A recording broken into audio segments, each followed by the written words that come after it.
नमस्कार, आयुष मंत्र में आपका स्वागत है। आज मैं डॉक्टर अंशु सिंह। तो आज हम लोग यहाँ क्या करेंगे, आपका आंसर की लेके आए हैं। ठीक है, तो आंसर की हम लोग आज आयुर्वेद सेक्शन का देंगे। आयुर्वेद सेक्शन आप लोग का शुरू होता है 51 से। ठीक है, तो 51 से आप लोग का आयुर्वेद सेशन शुरू होता है। तो 51 से लेकर 170 तक का आपका पूरा आयुर्वेद सेक्शन है, जो कि आप लोगों को 120 क्वेश्चन टोटल होते हैं। ठीक है, तो 120 क्वेश्चन आयुर्वेद उपचारिका के टोटल आयुर्वेद के हैं। ओके, तो यहाँ से हम लोग शुरू करते हैं पहला क्वेश्चन। ठीक है, तो आप लोग इसमें अपना स्वयं आंसर चेक करें और साथ ही साथ इसमें देखें कि आपने कितनी गलतियां की हैं। और जैसे कि गाइडलाइन में वर्णित था कि 3 क्वेश्चन पे 1 माइनस मार्किंग होती है, तो वैसे आप लोग माइनस मार्किंग करिएगा। ठीक है, तो शुरू करते हैं पहला क्वेश्चन। पहला क्वेश्चन क्या है आपका, सबसे आसान क्वेश्चन है। दंत को माना है। ठीक है, दंत को माना है। पहला है आपका रुचिका अस्थि, दूसरा है आपका नलका अस्थि, तीसरा है आपका वलया अस्थि और चौथा है आपका तरुणा अस्थि। ठीक है, तो दंत क्या था आपका, रुचिका अस्थि में आता है। तो आपका आंसर क्या होगा, ऑप्शन नंबर ए, रुचिका अस्थि। ओके, हाँ याद रखिएगा कि सबके क्वेश्चन पेपर्स अलग होते हैं, नंबरिंग सबके क्वेश्चन पेपर में अलग है। तो क्वेश्चन नंबरिंग मत देखिएगा, आप लोग लाइन से ये क्वेश्चन ढूंढ लीजिए अपने क्वेश्चन पेपर में। ओके, नेक्स्ट क्वेश्चन है आपका यमल गर्भ का कारण। यमल गर्भ क्या होता है, मल्टीपल प्रेगनेंसी ना। ठीक है, तो इसका कारण क्या था, पहला है पूर्व जन्म का कर्म, दूसरा है पूर्व जन्म का कर्म एवं वायु, तीसरा है वायु और चौथा है उपयुक्त में से कोई नहीं। ठीक है, तो यमल गर्भ का कारण क्या था आपका, पहले तो पूर्व जन्म का, आचार्य चरक के अनुसार पूर्व जन्म का कर्म है और साथ ही साथ वायु है। ठीक है, क्योंकि वायु जितने में आपका जायगोट जो शुक्र शोणित से मिलता है, जो जायगोट बनता है, जितना डिवाइड करेगी उतना आपके संतान उत्पत्ति होगी। ठीक है, तो क्या होगा आपका option number B. Okay, next Sanjivani Vati. Sanjivani Vati में कौन सा विष द्रव्य होता है। ठीक है, तो यहाँ आपसे पूछा है संजीवनी द्रव्य और दूसरा क्या विष द्रव्य कौन सा है उसमें। पहला ऑप्शन है आपका वत्सना, दूसरा है बल्लातक, तीसरा है आपका ए और बी और क्या नाम है, डी है आपका भांग। ठीक है, तो इसमें आपसे पूछा है विष द्रव्य। ठीक है, तो विष द्रव्य संजीवनी वटी में, जब मैंने आपको घटक पढ़ाया था संजीवनी वटी का, तो क्या बताया था उसमें, वत्सनाभ भी है और भल्लातक भी है। तो क्या ऑप्शन आपका सही होगा, सी, ए और बी। ओके, ठीक है, तो आंसर क्या होगा आपका सी, ए और बी। ओके, नेक्स्ट क्वेश्चन भी सबसे आसान क्वेश्चन है, क्योंकि पुंसवन संस्कार हम लोगों ने बहुत बारी रिपीट करवाया है।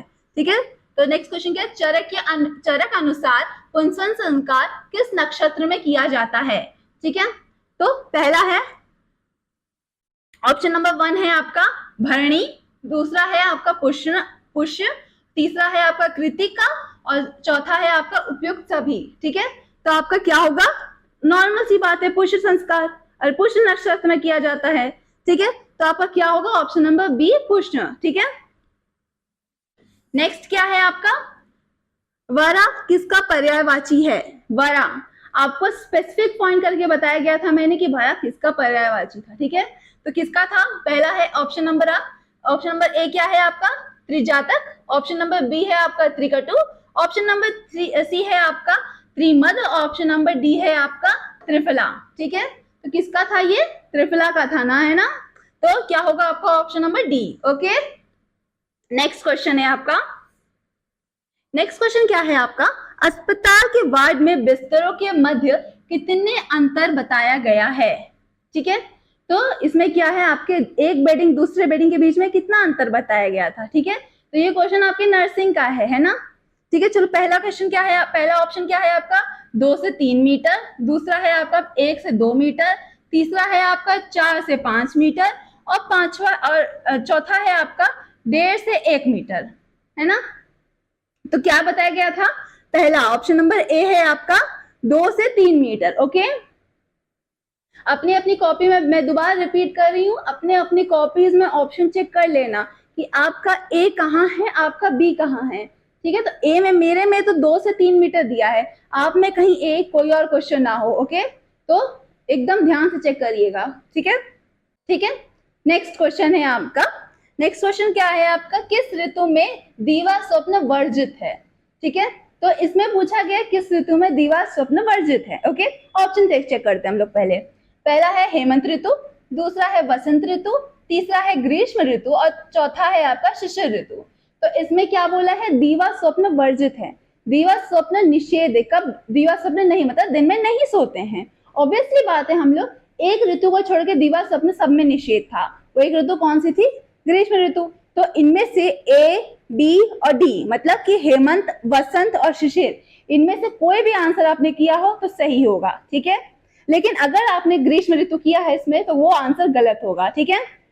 मैं दोबारा बता रही हूँ, इसमें हेमंत ऋतु, वसंत ऋतु और शिशिर ऋतु तीनों ऑप्शन सही हैं, अब बाकी ग्रीष्म ऋतु गलत है। ओके, नेक्स्ट क्वेश्चन है आपका, निम्न में से किस वर्ग में अमलकी आता है, ठीक है। निम्न में से किस वर्ग में अमलकी आता है, अमलकी मीन्स आंवला। ओके, तो पहला क्या है आपका हरित वर्ग, दूसरा है फल वर्ग, तीसरा है शुष्क फल वर्ग और चौथा है आपका शाक वर्ग, ठीक है। तो इसमें आपको क्या था, पूछा है किस वर्ग में अमलकी आता है। अमलकी आज मैंने जब पढ़ाया था क्या बताया था, सुश्रुत ने अपने सूत्र स्थान में अमलकी को फल वर्ग में श्रेष्ठ माना गया है, ठीक है। तो क्या होगा, ऑप्शन नंबर बी, फल वर्ग। ओके, नेक्स्ट क्वेश्चन है आपका, निम्नलिखित में से कौन सा मापदंड वैश्विक स्कोर में सम्मिलित है, नहीं है, ठीक है।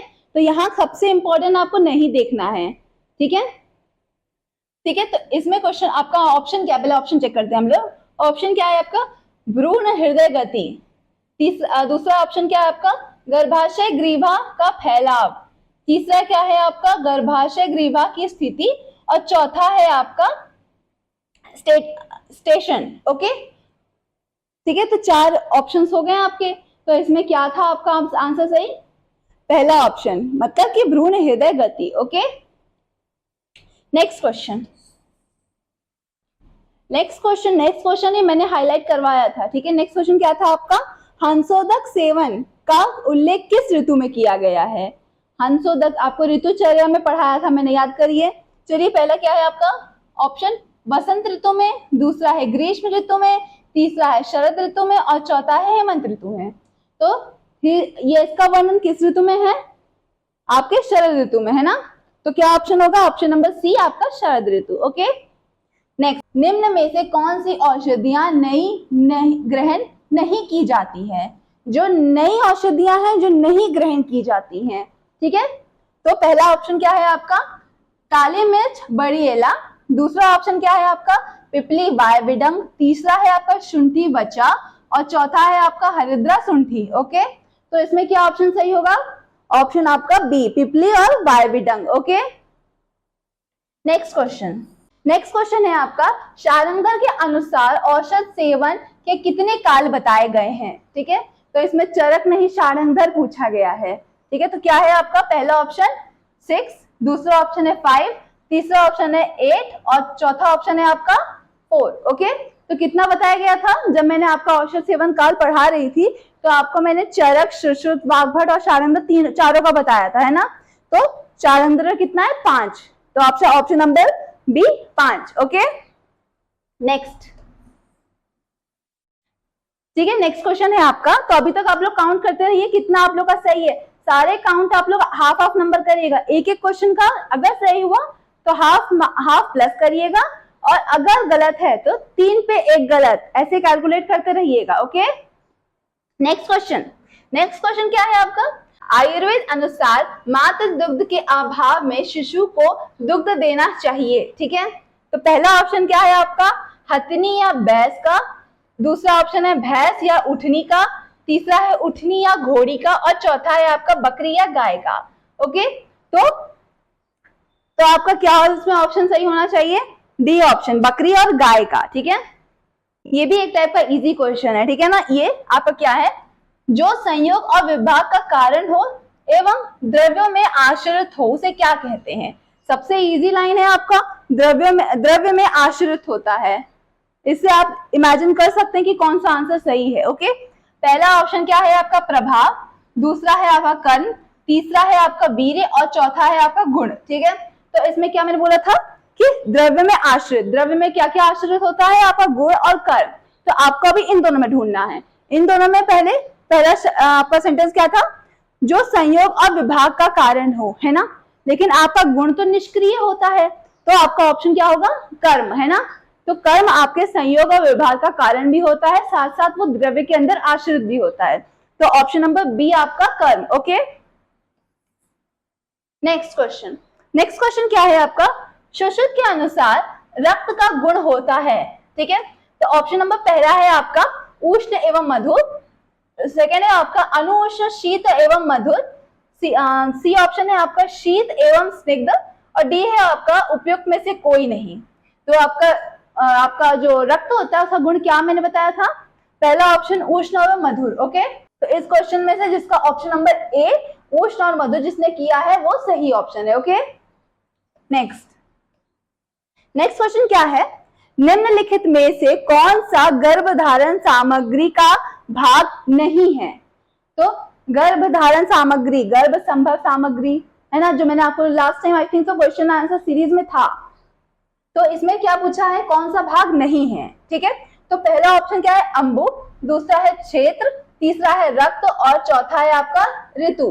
तो इसमें क्या था, ऑप्शन नंबर सी रक्त। ओके, नेक्स्ट क्वेश्चन है आपका, मेरु तंत्रिका मतलब स्पाइनल नर्व्स की कुल कितनी संख्या कितनी है, ठीक है। तो मतलब इनकी आपकी स्पाइनल नर्व्स कितनी है बॉडी में। ओके, तो पहला ऑप्शन क्या है आपका 30 जोड़े, दूसरा है आपका 31 जोड़ा, तीसरा है आपका 33 जोड़ा, और चौथा है आपका 12 जोड़ा, ठीक है। तो इसमें भी कोई एक्सप्लेन करने की बात है नहीं, नॉर्मल बात है, बी ऑप्शन 31 जोड़ा आपका सही है, ठीक है। नेक्स्ट जैसे मैंने आप लोगों को बताया था कि श्लोक भी आएंगे। ओके, तो इसमें क्या आया, हमारा पहला नंबर का श्लोक आया है, ठीक है। तो इसमें क्या है, पवित्रम विषयम माँ आयुष्यम, ठीक है, का वर्णन किस दिनचर्या में किया गया है, ठीक है। तो इसमें क्या है, इसका हम लोग संधि विच्छेद करते हैं। तो पवित्र है, विश्व मतलब आपका शुक्र से शुक्र की वृद्धि होती है, आयु की वृद्धि किस दिनचर्या में की गई है ना। तो इसमें आपका पहला ऑप्शन है आपका पाद्र धारण, दूसरा है आपका स्नान, तीसरा है आपका पाद्यो मल मार्ग शुद्ध, चौथा है आपका शौर्य क्रम, ठीक है। तो इसमें आपका संधि विच्छेद करते हैं हम लोग। संधि विच्छेद में क्या होगा, पहले तो आपका पवित्रम है, पवित्र और शुक्र की वृद्धि, आयु की वृद्धि किससे होती, किस ऋतुचर्या के पालन करने से होती है। तो आपका ऑप्शन नंबर बी है आपका पवित्र किससे होगा, आप लोग स्नान करने से होंगे, ठीक है। तो आचार्य शरक ने ये श्लोक बताया है स्नान के अंदर। ओके, तो ऑप्शन नंबर बी स्नान। ओके, नेक्स्ट क्वेश्चन है आपका, ब्लड स्मीयर में निम्न में से कौन सा एंटीकोगुलेंट उपयुक्त नहीं किया गया है, ठीक है। तो अभी इनमें से कौन सा उपयोग नहीं किया गया है एंटीकोगुलेंट ब्लड में। ओके, तो पहला ऑप्शन आपका आता है एसिड सिट्रेट डेक्स्ट्रोजन। ओके, सेकेंड है आपका हिपैरिन, सी है आपका ट्रिपेट ऑक्सेट, और डी है आपका EDTA। ओके, तो इसमें आपका क्या ऑप्शन सही होगा, option number C triple oxide. Okay, तो ट्रिपल ऑक्साइड का प्रयोग आपके ब्लड स्मेयर में एंटीकोगुलेंट के रूप में नहीं किया जाता है। ओके, नेक्स्ट क्वेश्चन है आपका, शेप्ता बहिर्मला नामम अधोलिखित में से किसका कार्य है, अधोलिखित में से किसका कार्य है, ठीक है। तो आपका पहला ऑप्शन है कफ, दूसरा ऑप्शन है पित्त, तीसरा ऑप्शन है रक्त, और चौथा ऑप्शन है आपका वात, ठीक है। तो अभी हम लोग इसका संधि विच्छेद करेंगे। तो इसका संधि विच्छेद करने से क्या आपको आता है कि इसमें यही लिखा है कि बहिर्मलम मतलब कि इसमें है कि आपके शरीर के मलों को शरीर से बाहर निकालने में कौन कार्य करता है। यहाँ कार्य पूछा है ना, किसका कार्य है, तो कफ का तो नहीं है, पित्त का तो नहीं है, आपका अपान वायु कार्य करता था, है ना, मल को बाहर निकालने में, तो वायु। तो आपका क्या ऑप्शन सही होगा, डी वायु। ओके, ठीक है। पहला अभी नेक्स्ट क्वेश्चन है आपका, अस्पताल में उपार्जित संक्रमण को कहा जाता है। पहला ऑप्शन है आपका ड्रॉपलेट संक्रमण, दूसरा है आपका कंटामिनेशन, तीसरा है आपका नेजोकोमिनल संक्रमण, और चौथा है आपका अवसादवादी संक्रमण। ओके, तो आपका हॉस्पिटल में जो आप लोग हॉस्पिटल में जाते हैं, जो आपको संक्रमण मिलता है है ना, जहाँ हॉस्पिटल से आपको संक्रमण मिलता है उसको क्या कहते हैं, है ना, तो उसको कहते हैं आपको नेजोकोमिनल संक्रमण। ओके, नेक्स्ट क्वेश्चन है आपका, नेक्स्ट क्वेश्चन है आपका, फेलोपियन ट्यूब की लंबाई कितनी होती है? नॉर्मल सी बात है, फेलोपियन ट्यूब की लंबाई हमने आपको आई थिंक सो बहुत बारी बताया है। ओके, तो पहला ऑप्शन क्या है आपका 10 सेंटीमीटर, दूसरा है आपका 7 सेंटीमीटर, तीसरा है आपका 12 सेंटीमीटर और चौथा है आपका 5 सेंटीमीटर। ठीक है, तो आपका पहला ऑप्शन है 10 सेंटीमीटर आंसर। ठीक है, नेक्स्ट क्वेश्चन है आपका, निम्नलिखित में से कौन सा 10वीं परीक्षा भाव का भाग नहीं है? ठीक है, तो इसमें 10वीं परीक्षा नहीं पूछा है, 10वीं परीक्षा भाव पूछा है। ठीक है, तो इसमें आपका पहला ऑप्शन है निदान, दूसरा है आपका कारण, तीसरा है आपका करण और तीसरा है आपका प्रवृत्ति। ठीक है, तो इसमें क्या ऑप्शन सही होगा आपका? निदान। ओके, नेक्स्ट क्वेश्चन है आपका, हाथ की स्वच्छता के लिए उपयोग की जाने वाली एजेंटों में से सबसे प्रभावी कौन सा है? ठीक है, तो इसमें आपका क्या है? ऑप्शन नंबर सी, अल्कोहल आधारित हैंड रब। ठीक है, तो जिसमें अल्कोहल होता है वो सबसे प्रभावी है। नेक्स्ट क्वेश्चन क्या है आपका, निम्नलिखित में से कौन सा संप्राप्ति का पर्यायवाची है? ठीक है, तो इसमें पहला ऑप्शन था आपका जाति, दूसरा था अजाति आगति और तीसरा था आपका आयतन और डी है आपका ए और बी। ठीक है, तो इसमें क्या है आपका ऑप्शन सही डी वाला ए और बी। ठीक है, तो इसके दो ही पर्यायवाची हैं, जाति और आगति। ओके, नेक्स्ट क्वेश्चन, दिए गए विकल्पों में से संबंधित शब्द का चयन किया गया है। ठीक है, तो इसमें आपका क्वेश्चन क्या है? मलेरिया के लिए प्लाज्मोडियम है, तो काला आजार के लिए क्या? तो इसमें क्या ऑप्शन होगा? पहला ऑप्शन आपका लिसेमिया डोनोवानी। ओके, तो ऑप्शन नंबर ए लिसेमिया डोनोवानी। ठीक है, नेक्स्ट क्वेश्चन है आपका, भेषज के प्रकार कितने हैं? मतलब भेषज के कितने प्रकार हैं? ठीक है, तो आपका ऑप्शन नंबर 2। ठीक है, 2 प्रकार होते हैं भेषज के। ठीक है, नेक्स्ट। ठीक है, अगला क्वेश्चन है आपका, निम्न में से कौन सा अस्थि संधि का प्रकार नहीं है? ठीक है, तो इसमें आपका पहला ऑप्शन है मंडल, दूसरा है आपका वायुतुंड, तीसरा है आपका तरुण और चौथा है आपका प्रतर। तो आपका ऑप्शन क्या होगा आंसर सही? तरुण। ठीक है, तो ऑप्शन नंबर सी तरुण आपका आंसर सही है इसमें। नेक्स्ट क्वेश्चन है आपका,